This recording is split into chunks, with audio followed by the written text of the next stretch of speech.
You know, since elementary school, pretty much all of us have been handed the exact same piece of reading advice.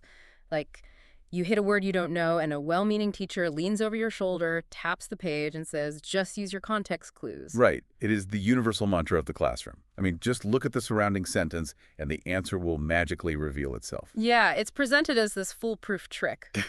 But what if I told you that sometimes the surrounding text isn't actually trying to help you? Like, what if in the real world the text is actually lying to you? Well, if you're sitting down to take a high-stakes exam like the TEAS or the HESI for nursing school next week, that is a terrifying prospect. Terrifying and completely true. So, welcome to today's deep dive. We are taking a massive look at a reading skill that sounds basic, but is actually a highly contested cognitive process, and that is vocabulary in context. Right, because if you're prepping for the medical field, you know this isn't just an academic exercise. It is a core competency they explicitly test you on. Exactly. I mean, they'll hand you an unfamiliar word, embed it in a dense paragraph, and expect you to extract the exact meaning. So we have to figure out, is this a real teachable skill you can master, or is a vocabulary in context question just a sneaky way for test makers to see how many flashcards you've memorized? You know, that specific quotient has actually divided reading researchers for decades. To set the foundation here, we really have to look at what vocabulary in context is supposed to be. Okay, lay it out for us. Well, it is not about your existing word bank. It's the active reading skill of determining a word's meaning by analyzing the structural and logical evidence provided right there in the sentence. Okay, so before we completely dismantle the magic of this strategy and talk about when the text lies to you, Yeah. we need to look at how this is supposed to function under ideal conditions. Right, exactly. So let's say I'm looking at a perfectly engineered TEAS exam question. How are they building these traps? Well, when test makers construct these questions, they generally rely on 5 primary types of clues. And understanding these 5 categories isn't just theory. I mean, it's the fundamental architecture of how to pass the test. Okay, I'm ready. What's the first one? The first one is the most straightforward. It's the definition or synonym clue. Oh, okay. Give me an example of that one. So in this type, the passage directly restates the word's meaning for you, usually right next to the difficult word. You're looking for structural signals like commas, dashes, or transition phrases like, or, that is, or which means. Okay, so give me a sentence. Sure. If you see the sentence, the patient exhibited diaphoresis or profuse sweating during the febrile episode. Okay, wait, let me stop you there. Or profuse sweating. The definition is just sitting there between the commas. Exactly. It's handed right to you. Wait, is that what my middle school English teacher used to call an appositive phrase? You're bringing back some deep memories here. I mean, the part trapped between 2 commas that just renames the noun right before it. You nailed it. That is exactly what an appositive is. And the brilliance of this question type is that the test isn't checking if you went to medical school yet. Right, they don't expect you to just know it. Exactly. Okay. They do not expect you to have diaphoresis on a flashcard. They're testing whether you understand comma usage and the function of the word or. I love that. It's basically a grammar test wearing a medical costume. So what is the second type? Type number 2 is the contrast or antonym clue. This one demands a bit more logical deduction. Here, you're hunting for pivot words. A pivot words. Like what? Words like but, however, unlike, or in contrast to. These words signal that the unfamiliar term means the exact opposite of a concept located elsewhere in the sentence. Okay, I think I need an example for that one too. Sure, our source material highlights this sentence. Unlike the taciturn new resident, the senior nurse chatted easily with every patient on the floor. Okay, let me parse that. The pivot word is unlike. And the senior nurse is described as someone who chatted easily. So, because of the word unlike, the new resident must be the total opposite of a chatty person. Exactly. So taciturn must mean quiet, withdrawn, or reserved. Notice what your brain just did there. You didn't consult a mental dictionary. You extracted the logic of the contrast. You balanced an equation. It really does feel like a math problem when you put it like that. It absolutely is. So Yeah. moving on to the third category, the example or illustration clue. This is where the sentence provides concrete instances that help you narrow down a much broader, unfamiliar term. Okay, what are the signal words for this one?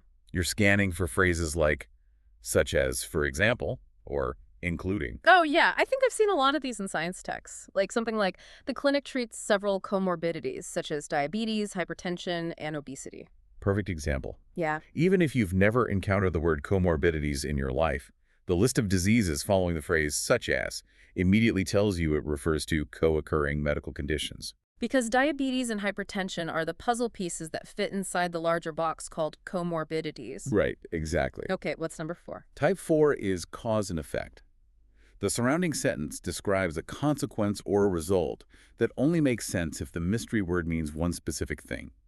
The logical chain of events is your actual clue. Okay, hit me with the sentence for this one. Consider this. Because the wound was left untreated, it became exacerbated and required surgical intervention. Okay, let me follow the timeline on that. The cause was leaving a wound untreated, Right. and the final consequence is requiring surgery. The mystery word is exacerbated, which happens right in the middle. So if a wound goes from untreated to needing surgery, it obviously got worse. So exacerbated has to mean worsened or aggravated. You followed the logical time lapse perfectly. Nice. Which brings us to the fifth and final type, general or tone clues. And I will warn you, this is the weakest and most dangerous category by far. Wait, why danger? Because the test maker removes all the explicit signal words. I mean, there is no unlike, no convenient commas. Oh, wow. So what do? You are forced to infer the meaning purely from the overall mood, the topic, or the situation being described. This is where test takers make the vast majority of their errors. Because you can't just pattern match a keyword anymore. Exactly. You have to take whatever partial background knowledge you possess and combine it with a very fragile web of contextual logic. You know, thinking about these 5 types, I keep visualizing this as a bizarre reverse game of Mad Libs. Oh, I like that analogy. Break down how you see that working. Well, think about regular Mad Libs. You're given a paragraph with a blank space, and underneath it just says noun. Right, and you just fill it in. Yeah, you can blindly shove the word banana in there. It doesn't matter what the rest of the sentence is about. The grammar holds up, and the sentence just sounds ridiculous. But in this reverse version on the TEAS exam, you have the completely finished logical sentence, and you have to reverse engineer what the blank was actually supposed to be. Yeah, and taking your analogy a step further, in reverse Mad Libs, you can't just drop banana into the sentence because the surrounding structure acts like invisible walls. Invisible walls, right. The tense of the verbs, the tone of the paragraph, the temporal cues about when things are happening, they actively reject the word banana. They only allow one very specific conceptual puzzle piece to fit into that slot. Which brings up a massive technique taught in test prep, right? The substitution check. Yes, a crucial tool. When you think you've figured out the puzzle piece, you mentally cross out the hard word on the exam, plug in your simple guessed synonym, and just reread the sentence. And if those invisible walls don't reject it, if the sentence still makes logical sense, you've cracked the code. It's such a great trick. It is a brilliant practical tool, but what's fascinating is that it actually mirrors a major theory from cognitive psychology. Back in the early 1980s, a researcher named Robert Sternberg proposed the theory of contextual abstraction. Contextual abstraction. That sounds like a terrifying college course. It does sound intimidating, but it just formalizes what you just described. Sternberg argued that when skilled readers hit an unknown word, they aren't just passively waiting to remember a definition. Right, they're doing something active. Exactly. They are running a live, structured hypothesis test against the internal logic of the sentence. They evaluate spatial cues, like where is this happening? Value cues, like is this a positive or negative thing? So it's not just a guess. No. He proved this is a highly decomposable scientific cognitive process, not just a gut feeling. So we are basically running tiny scientific experiments in our heads every single time we read a sentence. Under ideal conditions, yes. Under ideal conditions. Because at the very beginning of this deep dive, I promised our listeners that sometimes the text lies to you. Yes, you did. So if Sternberg's theory makes this sound like a flawless science, why do intelligent test takers still bomb these questions? Because in the real world, sentences are not perfectly engineered tease questions built in a laboratory. Let's talk about the Great Misdirected Rebellion of 1983. A reading researcher rebellion. Okay, I need to hear this. Right around the time Sternberg is publishing his work saying context is a powerful, logical tool, a team of researchers led by Isabel Beck decided to look outside the laboratory. Okay, where did they look? They went into classrooms and analyzed the actual published school textbooks students were reading every single day.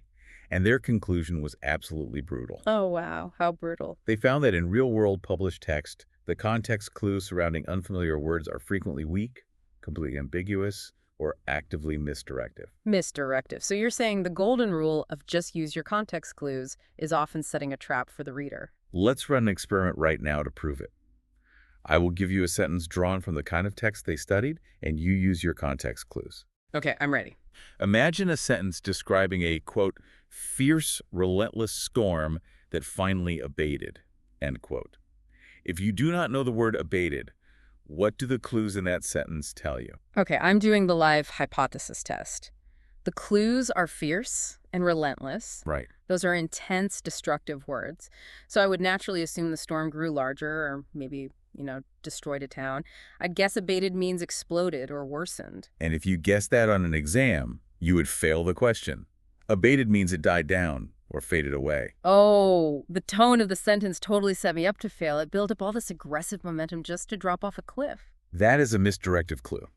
Beck's team proved that teaching students a simple checklist of 5 clue types is entirely insufficient if the environment they're reading in is fundamentally messy. Because no amount of strategy training can compensate for a text where the clues are pointing in the exact wrong direction. Exactly. So if the clues are that unreliable in published books, how does anyone ever actually learn a new word just from reading? That was the next big mystery. And it was solved a couple of years later in a landmark 1985 study by a researcher named William Nagy and his team. What did they do? They wanted to know what happens when you just let people read normally without testing them. They gave 8th graders regular passages peppered with difficult words, didn't give them any vocabulary instructions, and later tested what they naturally absorbed. Okay. And what was the verdict? The probability of learning any single word from any single encounter and context is incredibly, almost depressingly low. Wait, really? So that aha moment where you perfectly guess a word from a sentence and now it's locked in your vocabulary forever, that doesn't happen. It is exceptionally rare. What Nagy's team proved is that vocabulary growth is a probabilistic, cumulative process. Cumulative meaning it builds up. Yes. You pick up a tiny, fragile fraction of a word's meaning the first time you see it. Maybe you just figure out it's a noun. The next time you see it in a totally different sentence, you add another fraction. Maybe you realize it has a negative connotation. It takes many, many small exposures over a long period of time to build a durable, adult-level vocabulary. Wow, that completely reframes why English teachers always tell you to just read more books. Broad reading isn't about looking up words in a dictionary. It's about forcing your brain to run those tiny microcalculations over and over in slightly different contexts until the puzzle piece solidifies. That is the exact mechanism of learning, and it explains why entrance exams test the in-the-moment inference skill itself. They know a single encounter doesn't mean you've learned the word forever. They just want to see if you can execute that live hypothesis test under pressure. Precisely. But wait a minute. If context clues aren't a guaranteed safety net and real-world text can actively lie to you, what is the secret ingredient required to actually make context clues work? Because there has to be a baseline. The answer to that is brutally mathematical. We need to look at Patia Laufer's research on what linguists call lexical coverage. Lexical coverage. Yeah, she set out to determine exactly how much of a text you need to already know before context clues become usable at all. The threshold she discovered is staggering. Hit me with it. A reader needs to already understand 95% to 98% of the running words in a passage to comfortably use context clues. Hold on. Stop. 95 to 98%. Yes. That cannot be right. I mean, I read sci-fi novels all the time where the author invents alien terminology, political factions, and made-up technology on every single page. Right. I definitely don't know 95% of those alien words, but I still follow the plot perfectly fine. Are you telling me I'm breaking the laws of linguistics? Not at all, but you are confusing two very different types of reading. When you read a sci-fi novel, you are skimming for the general gist. Oh, okay. If you don't fully understand how the alien hyperdrive works, your brain just skips it and focuses on the fact that the ship is moving. But medical entrance exams and the nursing field itself require precision comprehension. Okay, that makes sense. So why does the system collapse at that 95% mark when we actually need precision? It comes down to cognitive load and working memory. When you read, your brain is actively holding the grammatical structure of the sentence in its short-term memory while it tries to decode the unknown word. Right. If there is only one unknown word in a 20-word sentence, your brain has plenty of processing power to run Sternberg's hypothesis test. But if there are 3 or 4 unknown words in that same sentence... The sentence structure dissolves into noise. your working memory gets totally overwhelmed. Think about your reverse Mad Libs analogy. Okay. If I give you a sentence that says, unlike the blank was highly blank, you cannot possibly triangulate the meaning of the first blank. You don't have the structural walls to reject the word banana. Oh, wow. The walls of the maze are just missing. I think most test takers assume that context clues work regardless of their current vocabulary level. Yes, that is a huge misconception. Like, they think, oh, I don't need to read widely, I'll just rely on my context strategies on test day. But the reality is that context supplements your vocabulary. It does not replace it. Exactly. And if context clues only work when you already know 95% of the words, how can standardized tests fairly evaluate someone's reading skill without just testing if they grew up in a household with a massive vocabulary? Oh, man, this sounds like a major controversy. It really was. Think back to the SAT. For decades, the SAT relied heavily on isolated verbal analogies to test vocabulary. The format was A is to B as C is to D. Oh, the dread is washing over me. I remember those. Right. Well, the most infamous failure of this format happened in 1980.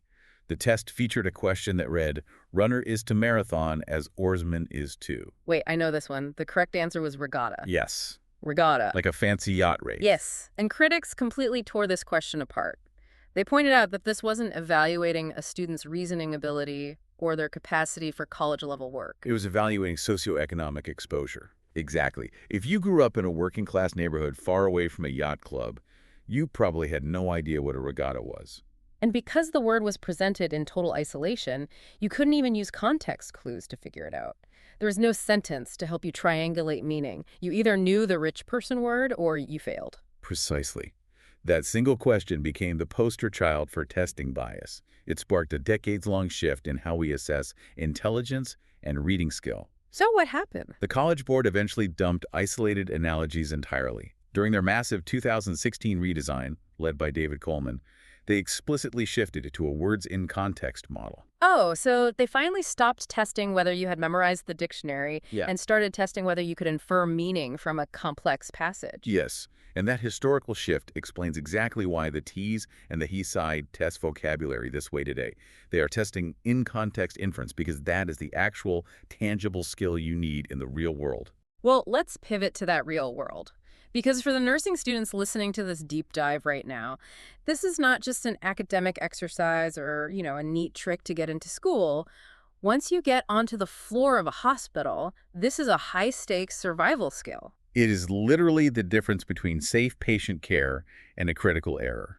Let's put the listener in that environment. Imagine you are a nurse, you're rushing through a busy ward, monitors are beeping, you've got 3 patients needing medications, and you grab a chart left by the physician. A very common scenario. Right. And you read the note, the patient remains afebrile but tachycardic.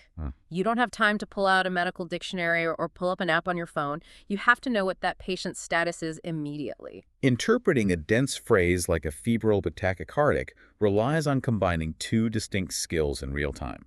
First, you need sentence context. Okay, how so? That tiny word but tells you there is a contract happening. Ah, that's our clue type number 2 from earlier. Exactly.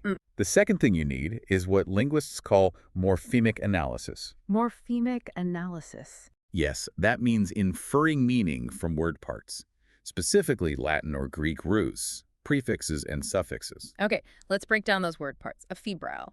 The prefix a means without. Right. And febrile relates to a fever, so the patient has no fever. Perfect. Now do the second word, tachycardic. Okay, tachy means fast. Cardiac relates to the heart, fast heart rate. Yes. So putting it all together with the contrast clue, the patient has no fever, but they have a fast heart rate.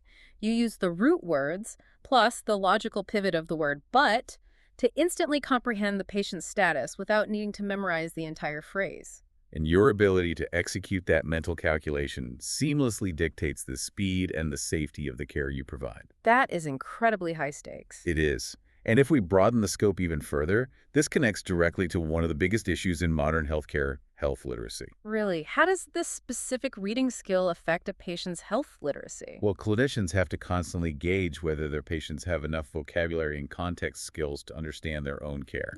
When a nurse hands a patient discharge instructions, those documents are written at a specific reading level.